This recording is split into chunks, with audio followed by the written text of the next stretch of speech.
Ramakrishna Hari YouTube family. बघा, संत तुकाराम महाराजांनी अजून एक अभंग किती छान लिहून ठेवलेला आहे. महाराज म्हणतात, अनेकांची स्तुती आम्हा ब्रह्महत्या, एका वाचून त्या पांडुरंग. आम्हा विष्णुदासा एकविध भाव, न म्हणो या देव अनिकासे. शतखंड माझी होईल रसना, जरिया वचना पालटेन. तुका म्हणे मज अनेक संकल्पे, अवघाची पापे घडतील. तुका म्हणे मज अनेक संकल्पे, अवघीच पापे घडतील. बघा किती छान संत तुकाराम महाराजांनी लिहून ठेवलेलं आहे अभंगामध्ये. आपण ज्यांची स्तुती करतो, स्तुती करायची, परंतु स्तुती कोणाची करायची? चुकीच्या माणसाची कधीही स्तुती करायची नाही. स्तुती करायची आपल्या पांडुरंगाची, आपल्या परमपिता परमेश्वराची, जो निराकार आहे त्याची तुम्ही स्तुती करा. त्याच्या भक्तीमध्ये तुम्ही तल्लीन व्हा, मग्न व्हा, एकरूप व्हा, असं तुकाराम महाराजांना म्हणायचं आहे. आम्हा विष्णुदासा एकविध भाव, न म्हणो या देव अनिकासे. जो पण आपल्याला मंदिरामध्ये देव दिसतो, प्रत्येकाला देव म्हणायचा आहे का? नाही. देव हा आपल्या अंगसंग आहे, कणाकणात आहे, जनाजनात आहे, पानाफुलात आहे, सर्वत्र आपण जिथं जाऊ तिथं आहे.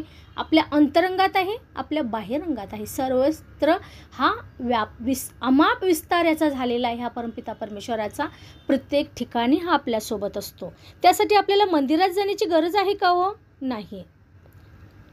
तुम्ही कितीही फिरा, 100 खंड कुठंही फिरा तुम्ही, परंतु आपल्यासोबत हा परमपिता परमेश्वर आपल्यासोबतच असतो. त्यासाठी आपल्याला त्याला शोधायला जायची गरज नाही.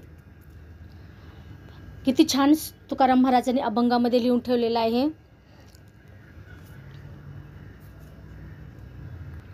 हा परमपिता परमेश्वर एकच आहे आणि देवाला कधी कधी मानवाचं रूप घेऊन धर्तीवरती यावं लागलेलं आहे. आणि या लोकांच्यामध्ये काही गैरसमज, चुकीच्या कल्पना, अन्याय, अत्याचार होत आहेत ह्या दुनियेत, म्हणून देवाला आपलं रूप घेऊन, माणसाचं रूप घेऊन यावं लागलेलं आहे. आणि लोकांना चांगला जीवन कसं जगायचं असं चांगला मार्ग दाखवण्यासाठी देवाने रूपं घेतलेली आहे. जसं गहू आपण गहू तर आपल्याला माहीतच आहे. गहू एक असतो, परंतु त्याच्यात जाती किती असतात हो? जाती म्हणजे त्या गव्हापासून आपण किती प्रकारचे पदार्थ बनवतो, चपाती बनवतो, पुरी बनवतो, आणि कुरडया वगैरे काय शंकरपाळ्या, असे वेगवेगळे पदार्थ आपण बनवतो.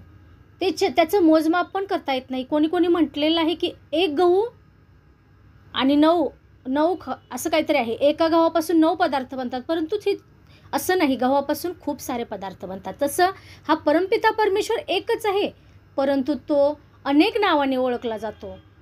आता बघा, आपल्या महाराष्ट्रातले साधू संत, महाराष्ट्र ही साधू संतांची भूमी म्हणून गणली जाते. खूप काही साधू संत महाराष्ट्रात होऊन गेले. साधू संतांच्यावर एवढा अन्याय अत्याचार झाला, परंतु त्यांनी सहन केलं. समाजाला कसं जगायचं हे दाखवून दिलं. समाज भरकटलेला होता, अन्याय अत्याचार होत होते, परंतु साधू संतांनी सर्व काही आपल्या ग्रंथामध्ये लिहून ठेवलेलं आहे. त्याप्रमाणे सर्वांनी जीवन जगावं असा त्यांनी मार्ग दाखवलेला आहे. पुढं महाराज काय म्हणतात बघा. महाराजांनी म्हटलेलं आहे, तुका म्हणे मोल गुन्हा, मिथ्या फिके बोल. बघा, आपण माणसातले गुण बघतो, परंतु चांगले जे गुण आहेत तेवढंच आपण घ्यायचं आहे. त्याच्यामध्ये जे चुकीचे गुण आहेत ते आपण सोडून द्यायचं आहे. त्याच्यामध्ये जे चांगले त्याचे अवगुण कधीच बघायचे नाहीत. समोरच्या माणसामध्ये अवगुण त्याच्यातले कधीच बघायचे नाही. त्याच्यामध्ये चांगले गुण आहेत तेच आपण घ्यायचे आहे. त्याला तेच आपण समजावून सांगायचे आहेत. कोणीही व्यक्ती भेटो, आणि प्रत्येक व्यक्ती वाईट हा नसतोच हो. त्याला परिस्थिती वाईट करते, त्याच्यावर आलेली वेळ वाईट करते माणसाला. माणूस जन्मता चांगला जन्माला आलेला असतो. प्रत्येक माणूस हा चांगलाच असतो, परंतु त्याला मार्गदर्शन चांगलं असणं गरजेचं आहे. आणि त्याला चांगलं घडवण्याची कला ही फक्त आणि फक्त संतांच्या मध्ये आहे. प्रत्येक माणसाला चांगला मार्ग दाखवणारी आणि निष्काम सेवेनं मार्ग दाखवणारी फक्त त्याच्या आयुष्यात त्याचे आई वडील आणि संत ह्या 2च व्यक्ती असू शकतात. बाकी कोणीही या जगामध्ये निष्काम सेवेनं त्या मार्ग दाखवणारे, निष्काम सेवेनं प्रेम करणारं असं या जगामध्ये कोणीही नाही. फक्त आई वडील आणि साधू संत जे असतात कधीही कोणाकडून अपेक्षा करत नाहीत, फक्त आणि फक्त भल्याची कामना करतात. तर आपण आईवडील तर आपल्या आयुष्यात असतातच हो, आईवडील पण आपले गुरुच आहेत, परंतु आपण संतांच्या संगतीत बसलं पाहिजे आणि या आत्म्याला परमात्म्याची ओळख करून दाखवली पाहिजे. यासाठी आपल्याला संतांना शरण जाणं गरजेचं आहे आणि सद्गुरूच्या चरणावर नतमस्तक होणं गरजेचं आहे. ब्रह्मज्ञान घेणं गरजेचं आहे.